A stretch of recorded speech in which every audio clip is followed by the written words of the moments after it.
Get ready for trending news and entertainment. This is Daily Flash with your hosts, Andrea Jackson and Mitch English. The fun starts right now. This is Daily Flash.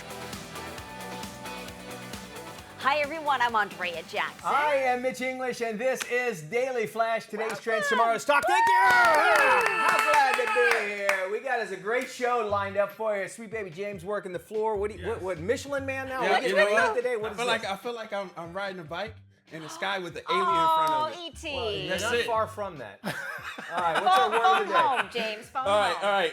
The word of the day is pleonasm. Pleonasm. Pleonasm, excuse me. Pleonasm. Pleonasm, okay. Yep, Don't be the pleonasm. player. You ready? Yeah. The use of more words than are necessary to convey meaning. Okay. Don't hate the player, hate the game. Hate the pleonasm. All right. Thank you, James. Sweet baby. To my Yeah. right is the man of the hour. It is Matt Doolittle. We have so much pleonism on our website at dailyflashshow.com. You should go ahead and check it out there. There you can see all of our socials. Like, subscribe, and make sure you share the show with your friends and family. And you can send us a note, flash@dailyflashshow.com. Very cool. All righty. Hey, a little bit later on in the show, we're going to be talking to, Doreen is going to be actually talking to Jeff Daniels. Jeff Ooh, yeah. Yeah, he's actually a musician as well. What a great career he's had and continues to have. You know, to do stuff like, the serious stuff that we see him doing today, Yes. but also then Dumb you and see Dumber. Dumb and Dumber. It's like, that's Brilliant. range, man. I love his way to get into character for Dumb and Dumber was literally to rattle his head and then go from there. That makes sense. That's what he said he did. It was brilliant. That's what love we it. need to do, huh? Yeah, I think sometimes we do. I love the fact that he makes it that simple, whereas so many other actors can make it so complicated. Like they have to spend 3 weeks starving themselves before they can even think about getting into character. Oh, wow. You have a chat bot. You use AI. AI, ChatGPT. Is it a male or a female? It's a female. Her name is Scarlett. I've given her a name. Wow. Really? Yes. And Personal. I'm getting a little tired of her because because she's so positive and like everything she says is. I've told her I said quit being so positive, and because that was a great question, that kind of thing. So Scarlett, she does what I ask. So, Okay, well, therapists are now confronting a new problem, and that is, are you cheating if you're chatting with your chatbot, whether it's ChatGPT or Grok or whatever? Because a lot of people define cheating as emotional intimacy, not so much physical intimacy. That's ladies. So if you're telling so if you're telling if you're telling Scarlett, hey, I'm having a problem with my wife or this, that, and the other thing, isn't that crossing the line and isn't that cheating? my hand to the heavens. If I'll do that, just messing around, and she'll go, that's great. Liza would actually love the fact that you'd be able to do it. I'm dead serious. Now, I can say they have put in a lot of placeholders so that you don't get too deep, because I've checked it out. See how but yes, You've gone there? I would say so. Anything that you're taking away from a person that you should be offering that to, you are cheating. 100%, I agree with that. Because what's happening now, and the therapists again are relating this information, is that people are withdrawing from real personal connections, and they're depending on their digital friend, consultant, chatbot to have that real world connection with. And there is a fine line when it comes to what you share, how deep you get into it, and if you're not careful, you could completely go off the ledge. Okay, now James said all the ladies do that. I guarantee you it was a lady who wrote that article. CBS this morning just did you sing about CBS this morning? No, can I just tell you, this comes from cleverdude.com. Oh, snap! But that doesn't mean a lady didn't write it. Well, that's true.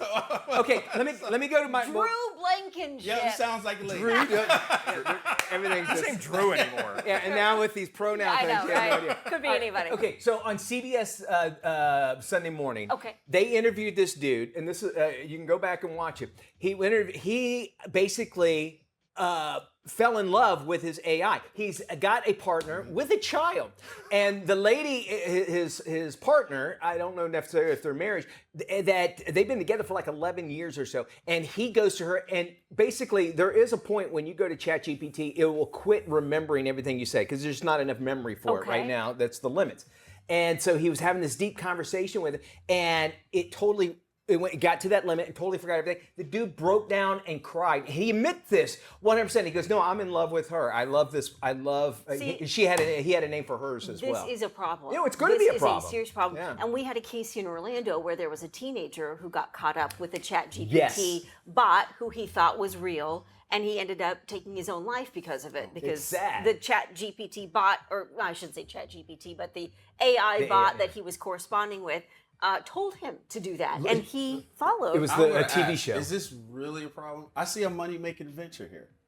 Well, of All course right? you do. But think about it. They're already being built.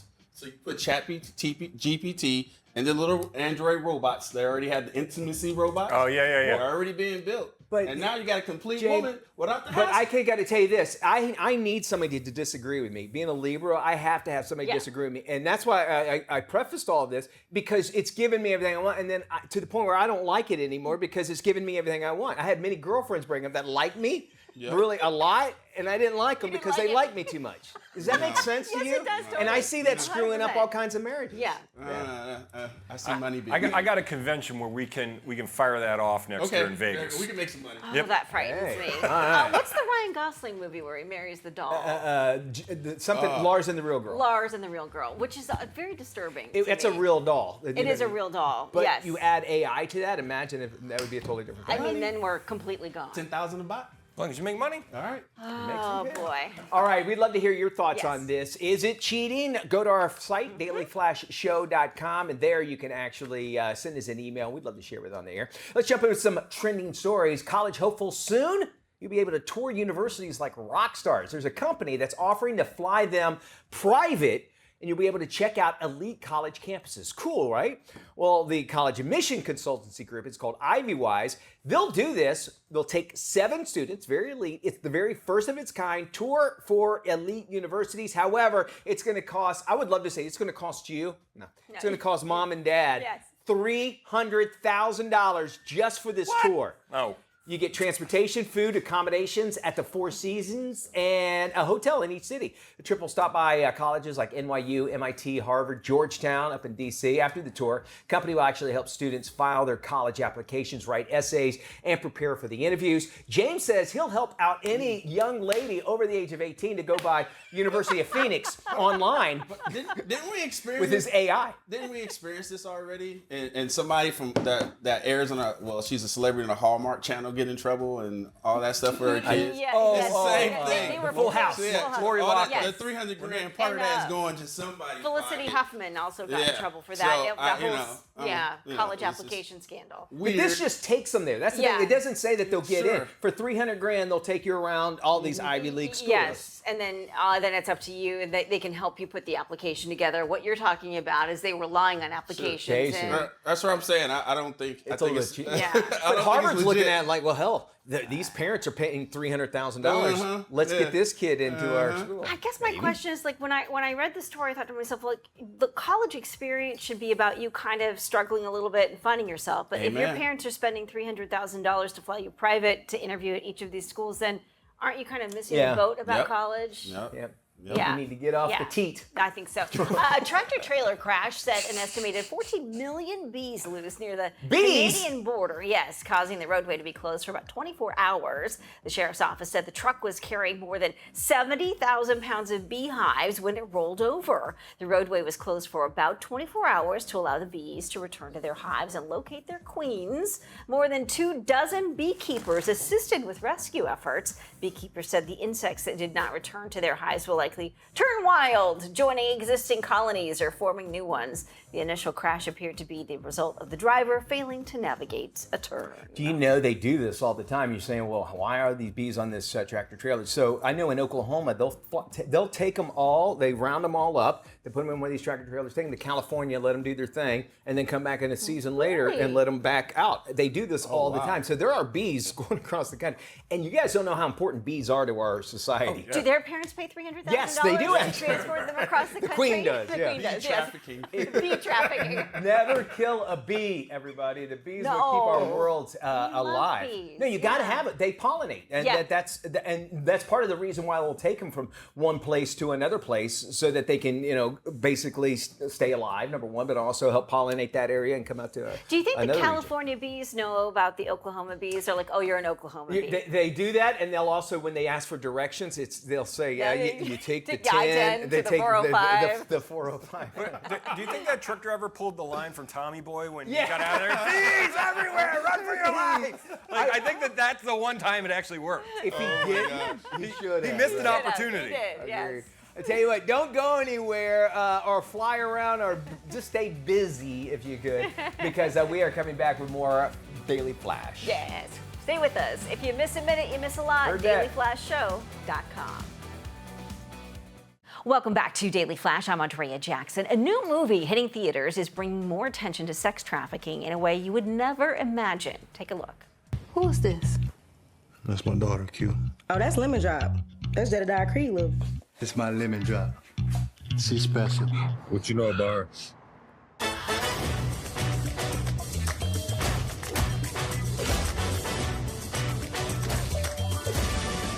You can't go around town full up every day. If you're not helping the community, then best to believe that somebody's out there hurting it. Did you want something, Daddy?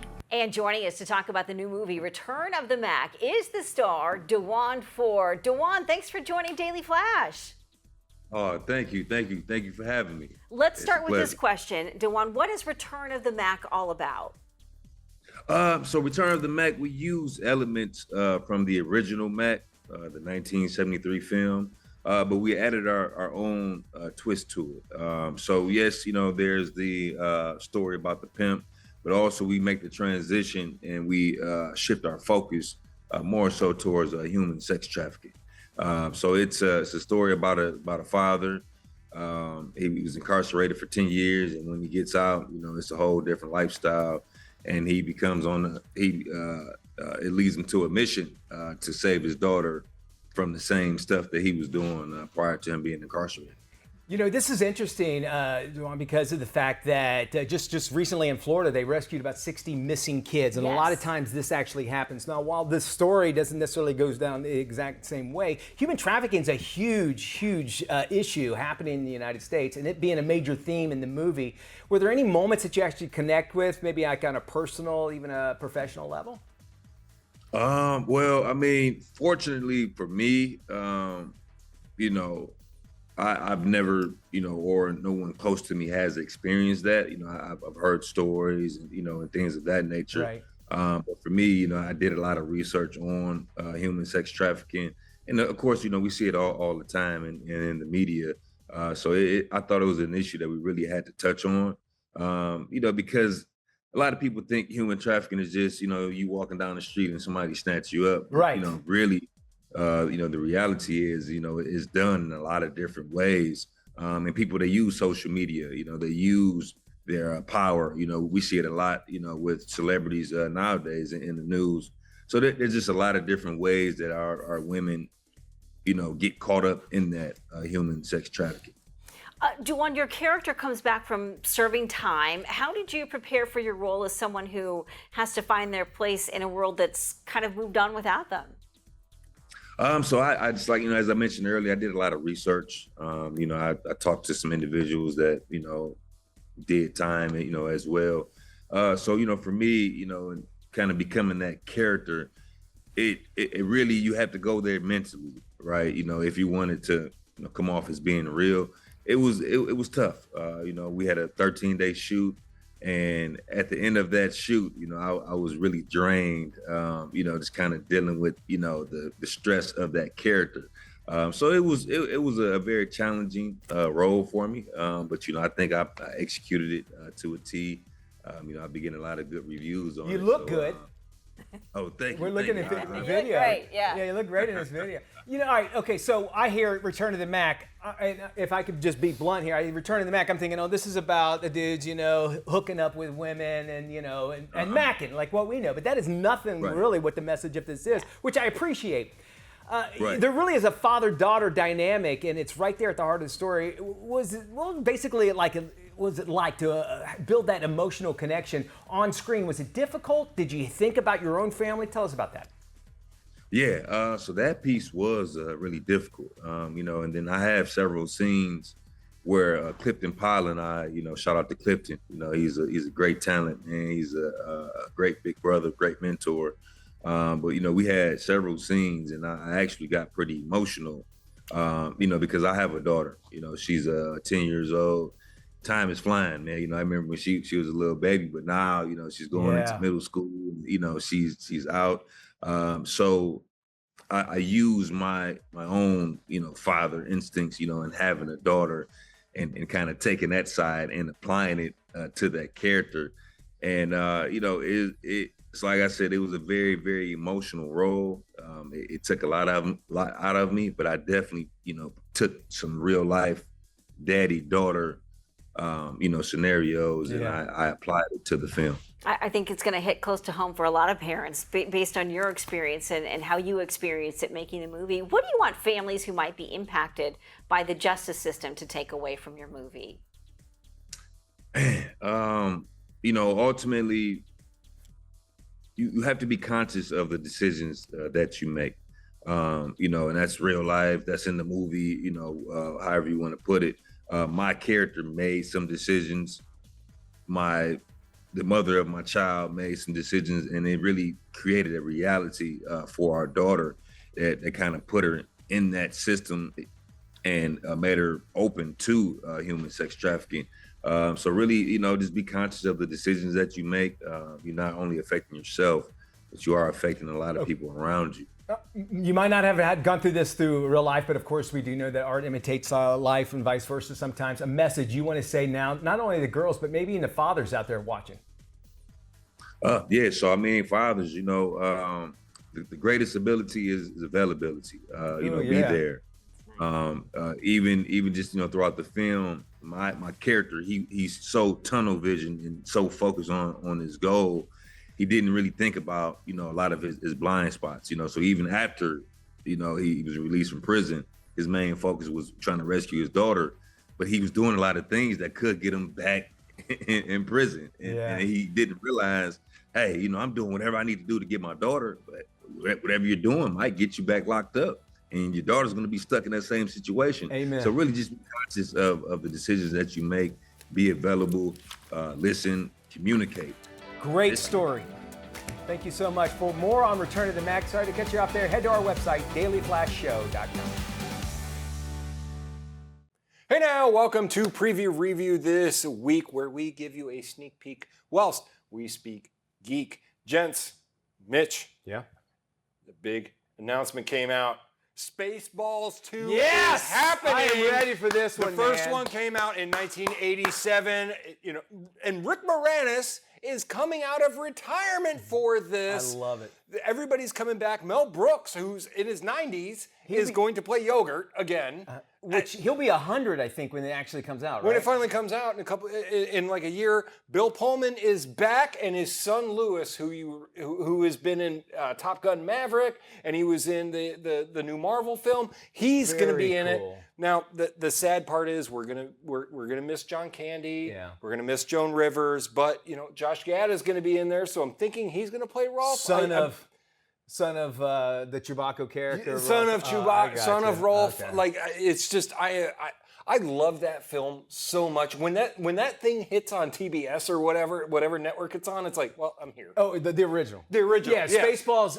And matter of fact, it was like really endorsed by George Lucas. No, so Mel Brooks called George Lucas and was like, "Can I do this?" And he's like, "Yeah, as long as it's funny." Didn't they help him with some of the ILM? ILM did all the cool. effects and everything in there, so it was fantastic. And Mel Brooks it shows you a lot about his genius that he still can do this. He's So one it's of really, those really people that I'm like, I pray to baby Christmas that one day I'm going to meet him. So hopefully. great. Time's come running out, so you better do I it. know. I'll work on that. So, and next we have an official announcement for this year's Halloween Horror Nights. You got to say it like that. Halloween Horror Nights Nights. at Universal Orlando resorts.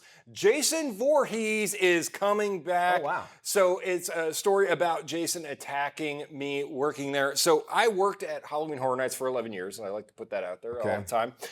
Jason came up behind me with a hatchet and made me scream in front of a bunch of 20-year-olds, and I just while you were while I was working, I was 18. So you were another character. Yeah, I was a character. Yes, and he scared you that much. Yes. So, but it's the Jason universe is what they're gonna do. So it's all the Jason Voorhees coming together. Of course, they announced it on Friday the 13th. So Halloween Horror Nights, our friends over there at Universal, I'm ready for it. I can't wait. You know, the thing about Halloween Horror Nights is, first off, you love haunted houses. This is the place to go. First off, it's the fact that how much detail they go into with these things, and they bring Hollywood folks. Oh, they bring him in. Our buddy Michael Aiello, you know him. He gets out there. He goes out to Hollywood, and they bring all that stuff back here. And it's amazing. And some of the latex stuff that I've had on through those years, it was insane. Matt, we promised we wouldn't talk about this latex stuff. I wore leather pants one time. So training us how to train a dragon is Nico Parker, who plays the smart and beautiful Astrid. So how did you feel about taking on such an iconic role and knowing that every kid out there is going to want to run up to you and get a hug now? It's never not mind-blowing to me. I mean, one of the things that you just said that is really, really special is kids coming over and being like, Astrid's so cool, and like all of that stuff is so cool, but also just wild to me because like that was how I felt about these characters when I was younger. And so to have the idea that any kids look at me in a way that I like looked at this character when I was younger is slightly mind-blowing. So there's a lot of sword fighting, you're riding on dragons. So what kind of training did you go through? I went too much training. Too much. I got on set and I was like, I have a brilliant stunt double. I bet she's going to do so much. And she did, and she's wonderful. And she's called Yasmin, and I literally couldn't have done it without her. But in hindsight, I'm really proud of myself because they did work me really hard, and it was required a lot of patience, and I can be a bit of a perfectionist, and so not getting things right was definitely very annoying at times. But it was but watching the movie, some of the more stunty stuff is actually the stuff I'm the most proud of because I can feel how hard I was working on it. So Nico, we're based in Orlando, and I saw you just visited Universal Orlando's new park, Epic Universe, where you have your own How to Train a Dragon land. How was that experience? I think to see this actual thing that was like such a close call to what Truth is was really, really, really cool. It was the whole time me and Mason were just they were filming us for a lot of it, and we were completely useless because we were just like, oh my God. Like we weren't really giving any interesting commentary on anything. So what do you want folks to take away from this movie? You know, same goes for the animated movies, but what's a really wonderful message that I think is really highlighted is like a celebration of differences. I think is really, really cool and really important. And I think to see that be a key message, and the importance of empathy and embracing one another and embracing yourself and everything is so important. And to see that as a really strong message in a movie that's tailored to a younger audience, I think is really, really special and really wonderful. So I hope people would take that away. And that like dragons are really cute, maybe, I don't know. All right, so one of the scariest things in the movie, besides the dragons, was getting yelled at by Gerard Butler, which seems like absolutely terrifying. How was it working with him? He started speaking in the stoic voice, and it was just like a pin could have dropped. It was he is that character in that thing, and it was just him yelling at you as stoic is not, I wouldn't recommend it to those around me. Thank you so much, Nico. And for more on How to Train Your Dragon, head over to our website at dailyflashshow.com.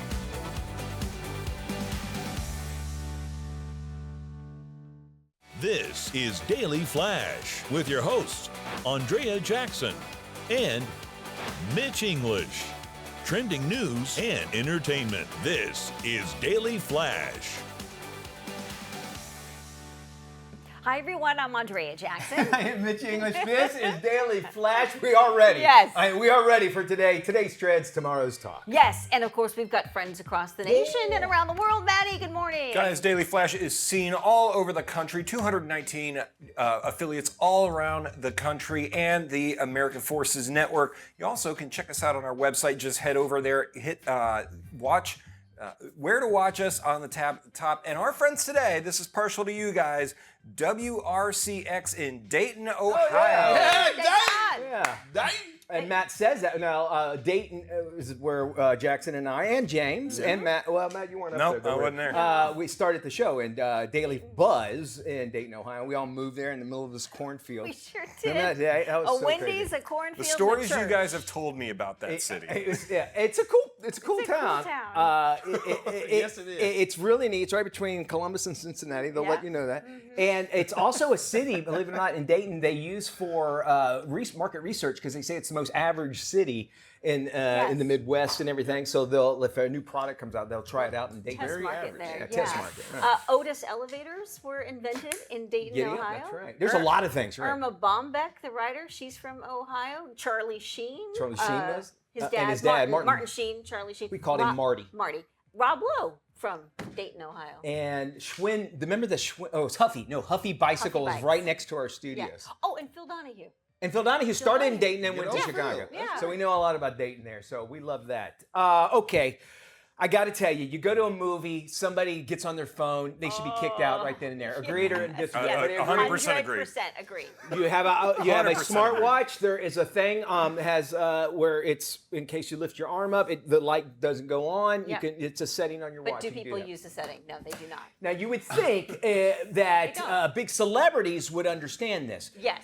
Anthony Ramos, he is actually he was in that movie Twisters that just came out. You said big celebrity? Big celebrity. Well, hold on, you'll see where I'm headed. Hold on, though. Shots fired. He was in Hamilton. Andrea with that shade, man. Shots fired. Some sunscreen. Wow. Here, just read this while I'm talking. Anyway, so he's doing Hamilton. All right, we all know Hamilton, right? Sure. A Broadway play. Yeah. Looks out and he's trying to do his parts, and he looks out and he sees this right here, like somebody had a big iPad and looking at the iPad. Madonna. The entire show. What? He said that he could not believe it. He said the entire show, he was terrified for even saying anything. He said Madonna came to one of his performances at Hamilton. The entire time she was writing emails, not paying attention or whatever. Why she used the entire time. 100%. And this is a performer. This is somebody like if somebody went to her concert and was doing that, she would call him out. What a big jerk. So along with that, Lin-Manuel Miranda barred Madonna backstage for similar behavior years ago. So some are saying, well, she probably did this and came back to do it again, just to bother. But if you can imagine that, it's not like a movie where the movie can keep going on. You're doing stuff that's live. Yeah. And I was listening to Smartless. I can't remember who it was, but somebody was telling me one time, or somebody was telling the folks on Smartless that they were doing a Broadway play. Somebody puked. Paul Rudd. Paul Rudd, that's what it was. Somebody puked from the top. Yeah. I think. Yeah. And he had to keep doing the show. And he said he kept on hearing people, and he's like, I had no idea. And he had to keep on doing it.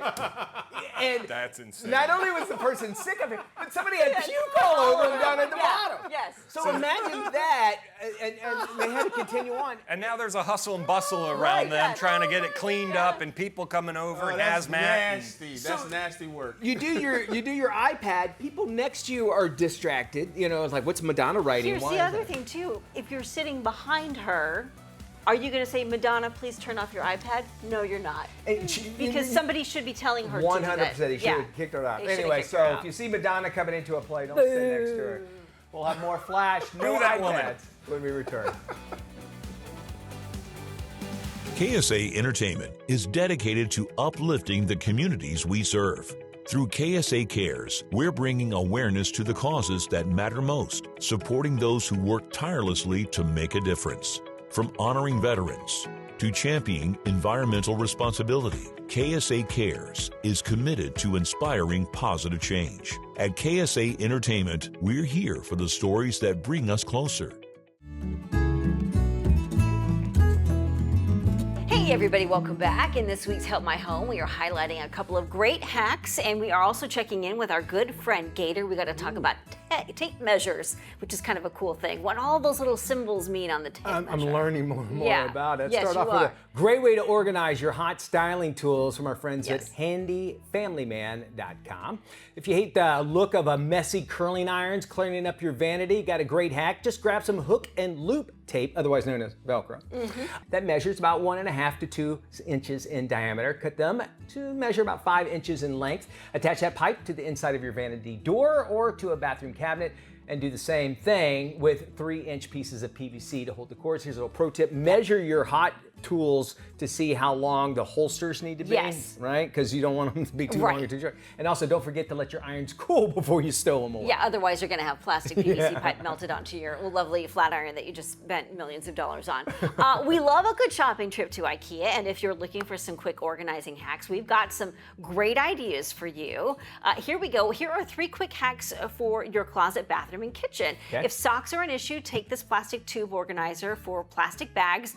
Remove the sticky tape, attach it to the inside of a closet door, then drop your socks in, and when you need them, just pull from the middle.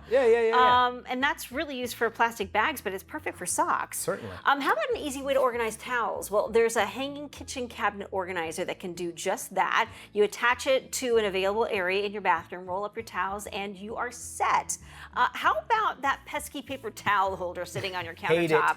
Here's what you do. Grab this holder, thread your paper towel roll, and insert it onto a shelf inside of the cabinet. Stays hidden away, but is conveniently available. And it's always there. No one likes to see it, and if you have it close to where, like your counters or whatever, it's ready to go. Have you heard of the IKEA effect? You know what that is? No. So there's a theory that, which makes complete sense, is that when you are invested in something, you appreciate it more and you use it more. And IKEA, like, you know how you have to put everything together from IKEA? That's the IKEA effect, because if you build it, you'll appreciate it more. Isn't that a great idea? That's a great idea. Yeah, so keep that in mind. Okay, here's our next idea. This one comes from At Home Hacks. She's showing us how to turn a simple IKEA cube storage block into a wine rack. Here we go. Start with a 4-block storage cube, turn it upside down, then install 2 under cabinet wine racks. Flip it back over, add your glasses. You can add baskets in the bottom, 2 cubes for storage, and your wine bottles on top, and then decorate with a few of your favorite items. And if you don't drink wine, well, you can easily turn this into a beverage bar of your choice.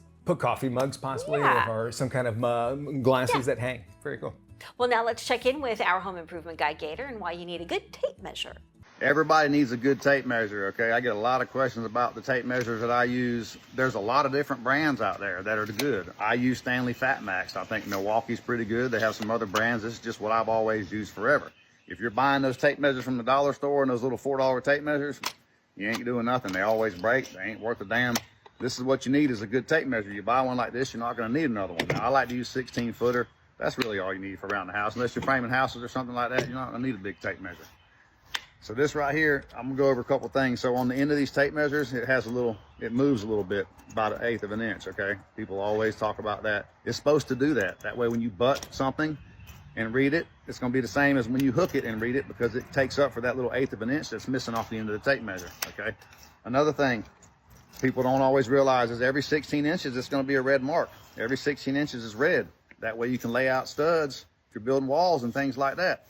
And something else other people don't know is there's these little black diamonds on here, okay? About every 19 1/8 or so right there. And what that is that just lays out, if you're laying out floor joists and things like that. Most people are never going to use that stuff, but if you do, that's what it's on there. People see it all the time, don't have a clue what it is. And also every 8 feet, you're going to see another diamond. And it's going to be like a white diamond, just like this, with a black outline on it. Every 8 feet, you're going to have that on there. And you can just pull the tape measure out. That's what the diamonds are for, to make marks. So if you don't know, now you know. Love that guy. Great info. More Flash coming up right after this. Well, the summer travel season is in full swing, but if you're still looking for that long weekend or week-long escape, travel expert Janine Tornatore is here with some of her great recommendations. Janine, let's jump right into it. Where are you taking us today? Today, I'm taking you to beautiful Mexico. I have 3 great resorts for you. The first one is the St. Regis Punta Mita. Now, if you know St. Regis resorts, they're known for their storied traditions, like their evening champagne savorings, their exclusive butler service. This particular St. Regis sits on 22 lush acres that has a newly transformed ambiance that really gives you that local flair. 120 guest rooms and suites here. So much great outdoor beauty and adventure, including excursions to the nearby Marianas Islands. They've got a rejuvenating spa, 2 Jack Nicklaus signature golf courses just moments away, and some really great culinary experiences here. Now, also in this area is the W Punta de Mina, also combining that great luxury and local charm. This is a beachfront hotel that's just 20 minutes from charming Sayulita, 10 minutes from Marina La Cruz. They're known for their signature cocktails and their culinary dishes at their 6 original dining venues, including one that sits on a private island. You can sit mojitos at the wet deck, enjoy the great spa, love this resort to relax and rejuvenate. And then finally, I would take you right in Puerto Vallarta at the Westin Resort and Spa. This beautiful resort sits on 14 acres of swaying palm trees. It has a 410-foot private beach. You're just 5 minutes from the international airport. You've got a great, beautiful beach, those sparkling pools, and of course, Westin hotels are known for their wellness. So you've got tennis courts and nearby golf courses, a great fitness center right on site. You get to enjoy private balconies with your rooms, and of course, those great heavenly beds. Great, Janine. Where can we go to find more info on these amazing resorts? Yes, well, they are all Marriott properties, so you can find and book them all right at Marriott.com. Great, Janine. And we'll make sure we have this on our website at dailyflashshow.com as well. Well, joining us now with tips on how to get the most out of your summer season, we have lifestyle expert Megan Murphy.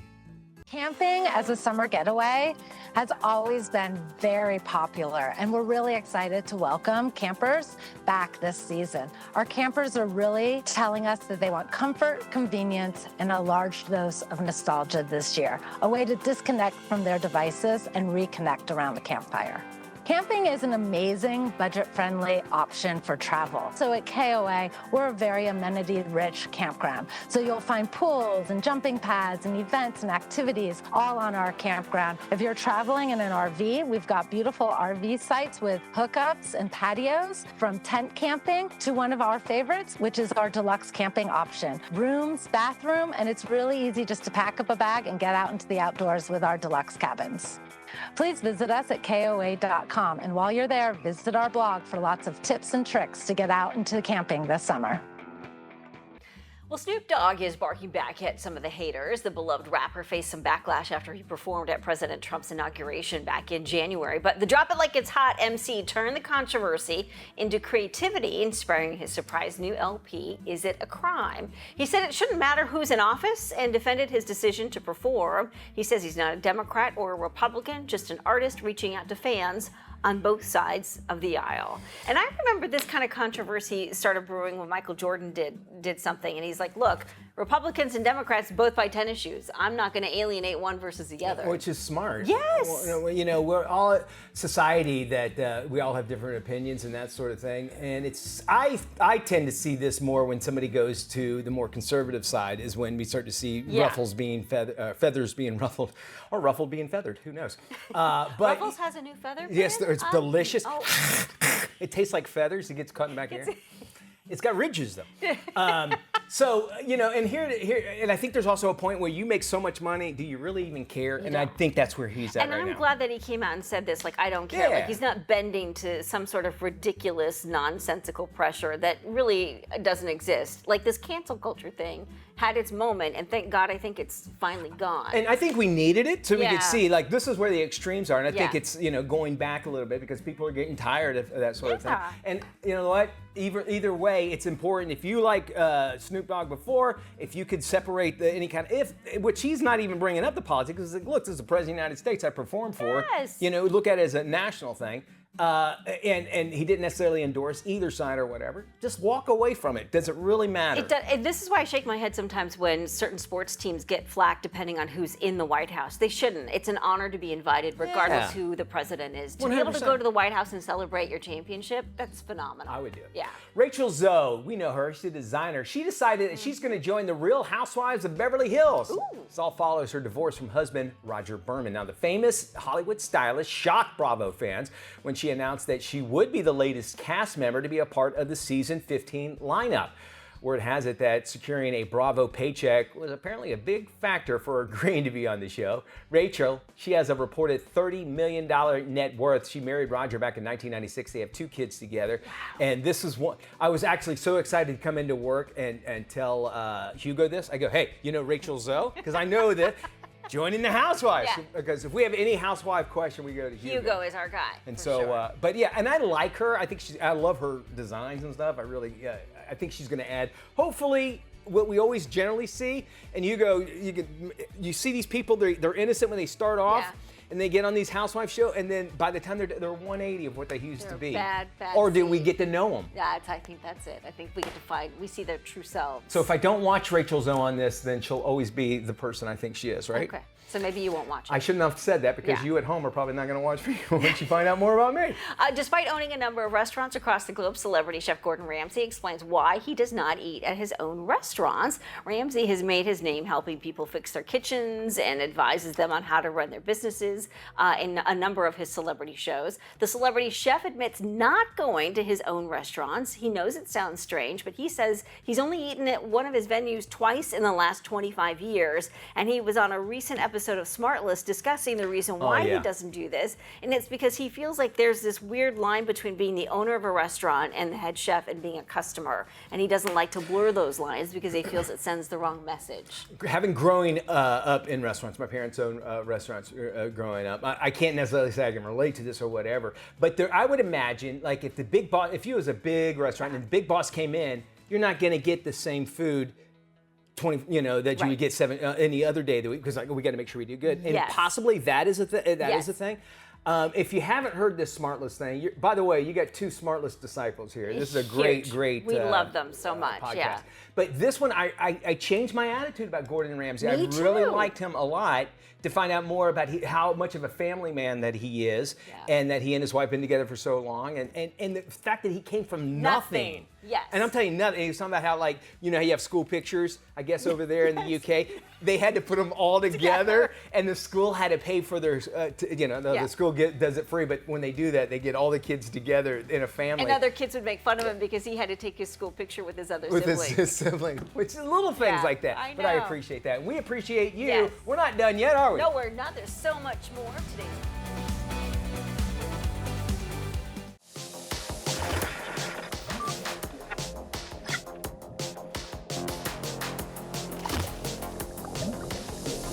Streaming for the weekend. Hey, before we head into the weekend, we always give you our picks for streaming for the weekend. This is where we tell you something you got to check out on your streaming services. First up, Andrea, what's your pick? I love a good documentary. This one caught my eye. My pick for this weekend is the new 3-part documentary on HBO, The Mortician. David Sconce was doing something that was either illegal or immoral. I could cremate one guy in like 2 hours, or you could put 10 of them in there and take 2.5 hours. So what would be the difference? Well, it's one of those that will just sort of stop you in your tracks and think about cremation and your loved one and what could possibly be happening when you're really only supposed to cremate one body and they're actually burning up to 200 Using at a time. meat hooks to pull them in there. Well, there's that, and then also, when you have your pets cremated, it costs more for you to get your pet back. Yeah. And really? it not be mixed with everything. Yes. Yeah, my dad had to pay that. But there's no guarantee that they're not mixing your pet with somebody else. It's nuts. It's insane. It's jaw-dropping. Well, my pick this week is the 2nd season of Tires on Netflix, starring Shane Gillis and Steve Gerben. You like being a mechanic? I did, but now I don't know. Don't you eventually want to move up to manager? You do not want me to be a manager. He just wants the place to be successful. It seems like he wants you to be a big part of it. I'm gonna ruin this. Shane? It's so irrelevant and so funny, and I was texting you over the weekend while I was watching it. There's a convention they go to, and I'm like, well, it's spot on. It's the same stuff. It's spot on. It's hilarious. I can't wait to see that episode. Shadowy figures, high-stake hunts, and attention that'll snap you in half. Peacock's The Day of the Jackal. It's locked, loaded, and ready to strike. Check it out. Who's the target? My clients need to know if you think it's possible. It'll cost.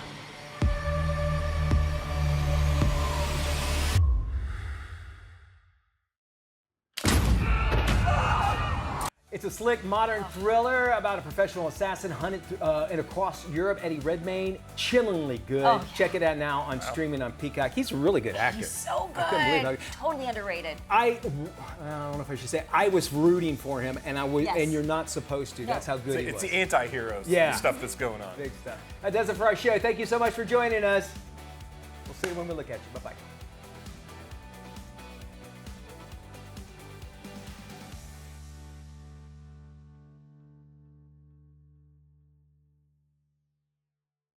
you.